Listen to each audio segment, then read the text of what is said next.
Good morning, good afternoon, good evening, wherever you are. Today, I'm going to present my very first workshop on employee engagement and what we're missing.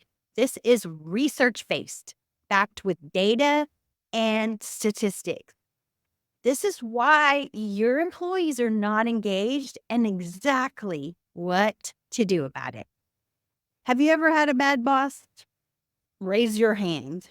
I have had a bad boss. In fact, I worked for my husband for several years, and even in a healthy relationship, this is not easy.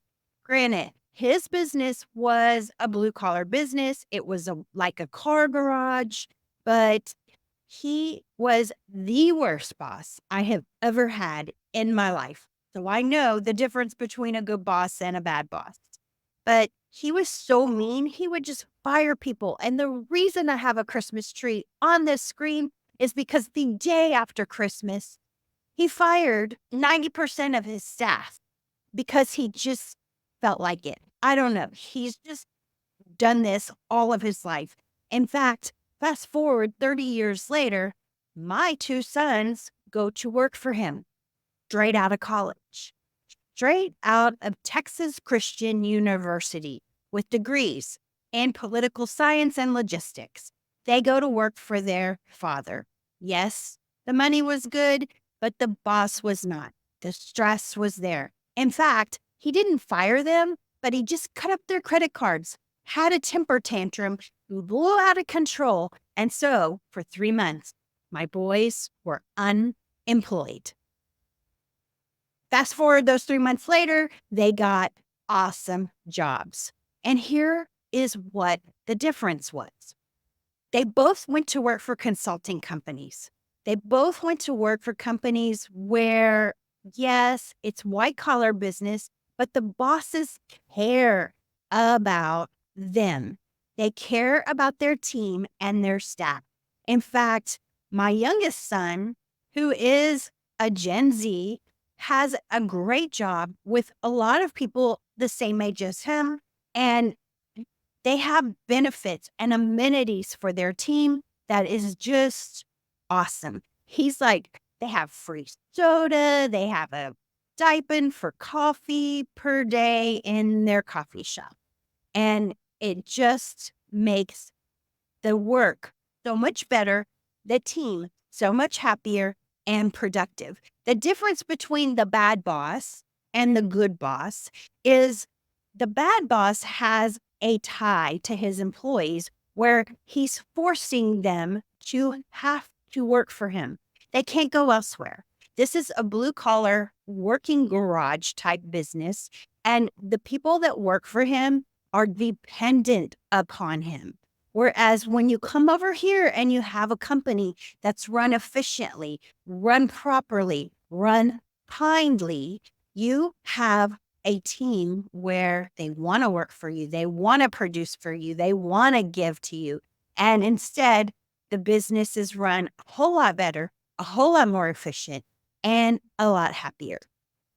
So who am I? My name is Kathie Owen. I have been a certified personal trainer since 2002. And as a personal trainer, I was hired by a CEO 10 years after I became certified to run a gym for their employees. However, that was in 2013, 2012. And at that time, all I did was run a gym. But over time, as it evolved, I evolved my job in this company as a wellness director. And I changed the impact of the team. If you see in this video, I have a big arrow pointing to top workplace. This company that I've worked for has been top workplace. This is a phenomenal thing, and I wouldn't just attribute it to the wellness program. However, it is a big impact, and I've made a difference with this company with my wellness initiatives, but it's the culture, it's the impact, and the way the team engages. Let's discuss. The importance of employee engagement and morale is something you're going to learn today. There are challenges faced by CEOs HR representatives, and corporate wellness professionals. Today's goals in this workshop is to understand these pain points clearly and explore the data and discover actionable solutions that you can apply today. Did you know only 32% of U.S. employees are engaged at work? Organizations using culture and values saw 70% engagement. This is from Together Mentoring Software. That's where the statistic comes from. And this one really gets me. And the reason why I have 76% on the screen. 76% of the people who were interviewed agree that culture affects productivity. 74% say it affects customer service. Culture affects productivity and customer service. Just think about that for a minute. So, what are some solutions for organizational culture? Consistently conduct culture audit. Define and communicate core values. What are your core values? And define them and live them and breathe them. And offer leadership training on fostering a positive culture. So let's discuss these three things. First of all, when you conduct culture audits, you find where there are cracks in the culture. For example, if you conducted a culture audit with the company that my ex-husband runs, you would find a huge crack that could fall through. And his core values are not even defined. There's no core value because what he values is the dollar. This is not helpful at all, especially if you want your team to perform and be cohesive. And then leadership training. We're going to discuss a lot about leadership in just a minute. So I will hold that off for right now. Change management. What is change? You know, if you have too many frequent changes, it creates uncertainty and anxiety in your team. And 68% of workers did not fully utilize well-being resources. So the well-being resources that you offer can help with change management. And effective change management is crucial for morale and engagement. So here are some solutions for change management. Develop a change management plan. Involve the team in the change process and provide ongoing support and training. Again, consistency is key. For example, one company I worked with had this huge firing that took place. When you fire a bunch of people, there is change going on inside the company. You want to let the team in on why this happened, what is going on inside the company, so that you do not lose their trust. Trust is key, especially when a lot of change is taking place. So what feedback mechanisms do you have in place for your team to tell you what's going on inside their heads? Because you just cannot guess.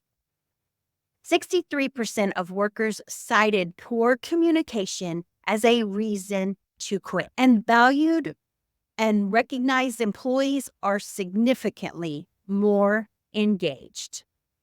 So what are some solutions for your feedback mechanism? Implement regular check-ins. Check in with your team consistently. Again, consistently. Use 360-degree feedback tools. So that means you're asking your team to take a whole look around the entire company, everything that they do, and give you feedback on what they're thinking. And then provide anonymous feedback channels. So one thing that I have done with the company that I work for is I am a personal trainer and I run personal training sessions. And I'm almost like what's considered an undercover boss. And if you're not utilizing your wellness director to this extent, you are missing out on valuable feedback. Because what happens is, without betraying trust, and I can coach you how to do this, you don't betray trust of your team members and you don't betray trust of your CEO. You connect the dots. You help them connect the dots. For example, when that big firing took place, I heard people complaining about this and this and this. And I would tell them how, hey, this needed to change and this person didn't do this and that's why they got fired. And it was more understandable and more relatable. However, that led to other ways where we could start communicating better. Communication is key. And then the anonymous feedback tools are powerful. Powerful. So, what's your employee's temperature? What is their temperature? Prioritizing well being leads to 21% increase in productivity and 41% reduction in absenteeism. And that is from the Gallup poll. High well being scores link to 45% lower turnover rates. Higher well being. So think, how are you helping your employees with their well being? Bottom line, just think about that for a minute. Solutions for employee well-being are develop comprehensive wellness programs, offer flexible work arrangements, provide regular health assessments and screenings. This is crucial, and I can give you countless examples of how each of these help. For example, when you develop comprehensive wellness programs, which is not just running a gym, if you develop things where you have wellness days or you have health fairs, you provide a diverse array of stimulus to your team. You have somebody over here who doesn't want to work out, but maybe they want to learn more about nutrition. Oh, have a nutritionist at your health fair. Have a nutritionist at your wellness day. Offer flexible work arrangements. Both of my boys, one's a millennial, one's Gen Z, they both now have flexible work arrangement. This makes them more productive, but then part of them has a little bit of anxiety because their dad was like watching the clock like a hawk. Where are you? What are you doing? Da da da da da. Micromanaging them. Micromanaging leadership. There we go back to that. And we're fixing to discuss leadership in just a second. But when you offer flexible work arrangement, like now they're at companies where, oh, you're off this Friday. It's a holiday on Thursday. You're off on Friday. Or they get off on Fridays early all the time. In fact, my youngest son was off last Friday. He's off this Friday. He works 4 days a week and he's on salary. What does that mean? That means that the manager trusts them. That gives them a sense of trust and it supports their what? Their well-being. And provide regular health screenings and assessments. So on my wellness days, we started offering health assessments. We have an on-site pharmacy and they provide assessments like blood pressure screenings. And a young girl in her early 30s, she may be even in her late 20s, discovered she had high blood pressure. So when she went to her doctor with this understanding that she had high blood pressure, she was realizing the things that were causing the high blood pressure. This would not have happened if they hadn't have had a regular health assessment. A health assessment on campus. What does this do? This promotes employee well-being. Recognition and rewards. When you're not recognizing your team, you are missing a big piece of the picture. Lack of recognition is the number 3 reason people leave jobs. The number 3. And you know me, I went and researched what were the other 2 reasons because I already know number 1 is a bad boss, poor management. And number two is lack of career and development opportunities. Oh, hold on. Guess what? A corporate wellness director can do for your company. They can provide career development and other opportunities through their services. And then recognition programs lead to 31% lower voluntary turnover and 28% lower frustration levels. When you have a recognition program in place, you are less likely to lose those employees. But a recognition program is not like just giving them a ticket and telling them, put it in a bag and here you go, you win a prize. Because guess what? That happened with the company I worked with. It's happened with several companies I work with.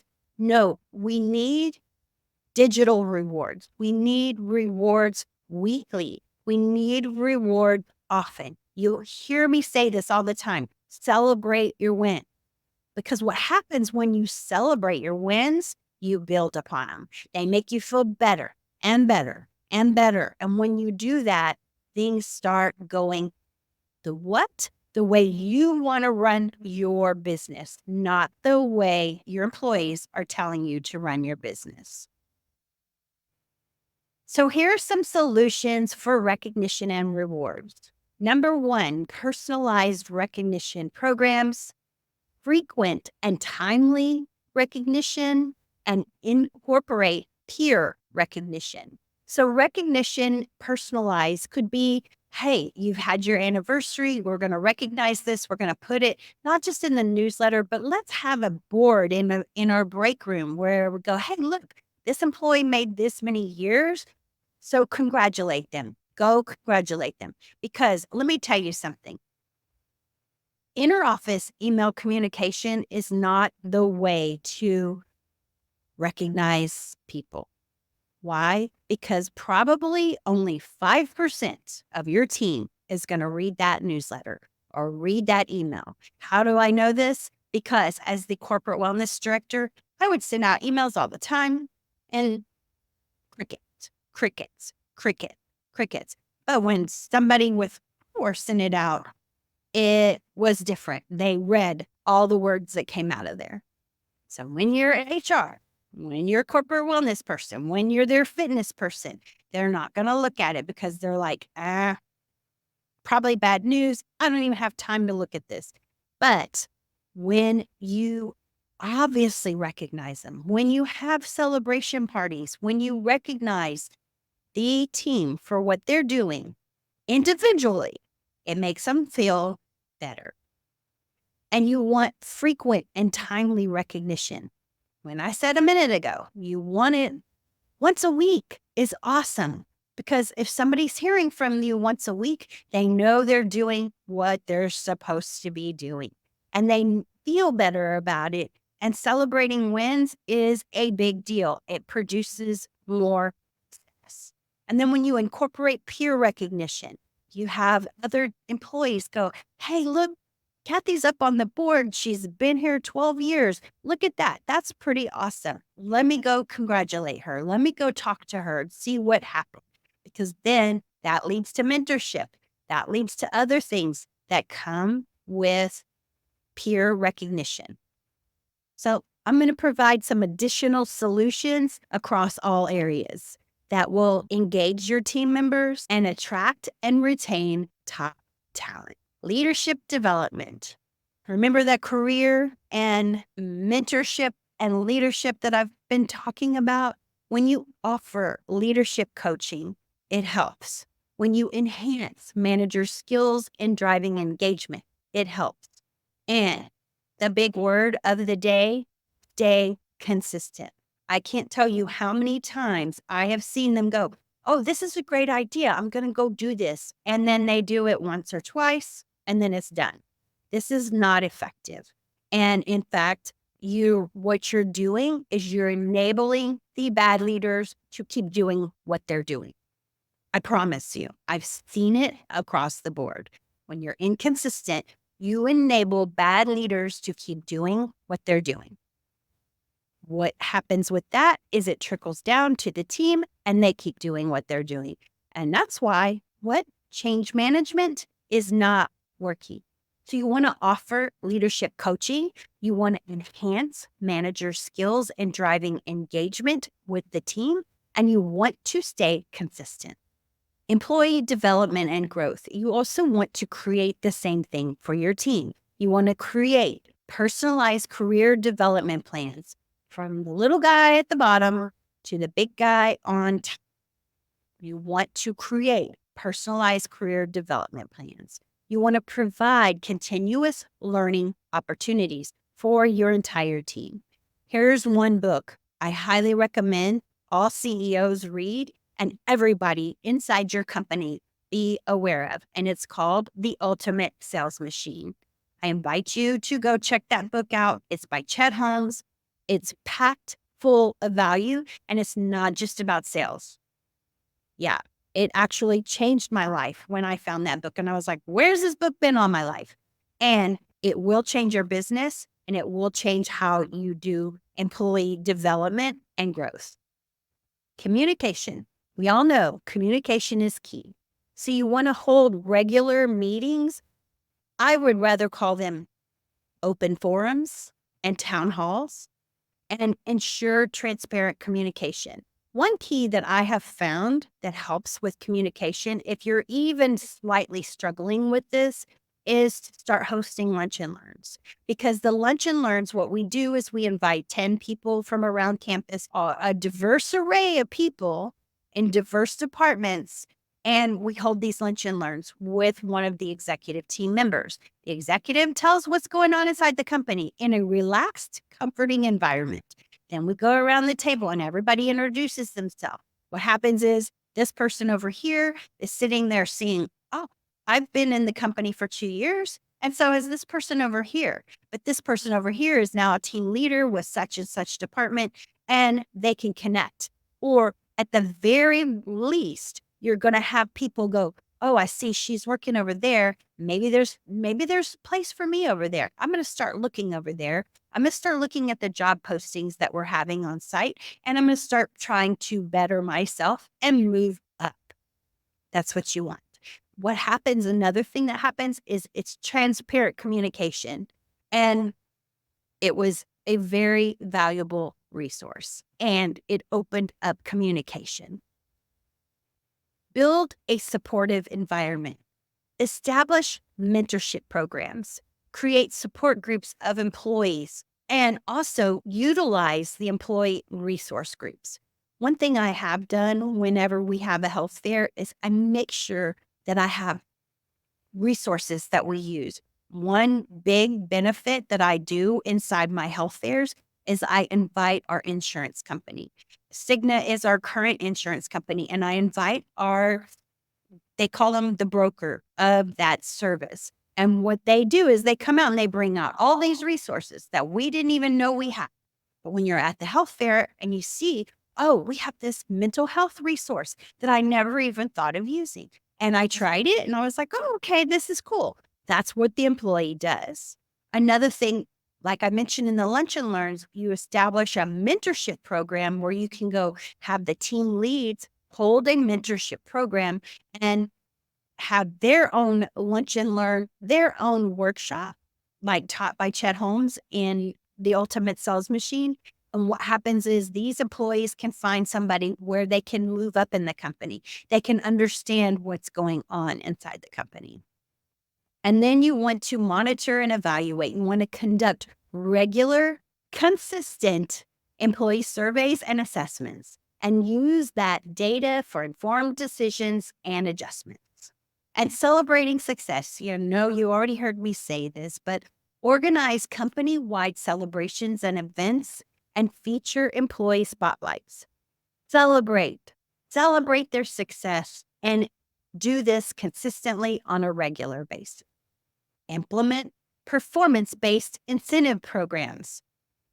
You could do this inside your rewards program and incentivize your team members to be more productive, to be more of a leader, and offer wellness initiatives easily incorporate these inside challenges. And even during the summer, what I do is when the kids are out of school, I have early morning circuit training class that I teach. And what's happened is you have team members from all over campus, and they come in and take these classes and they work out together.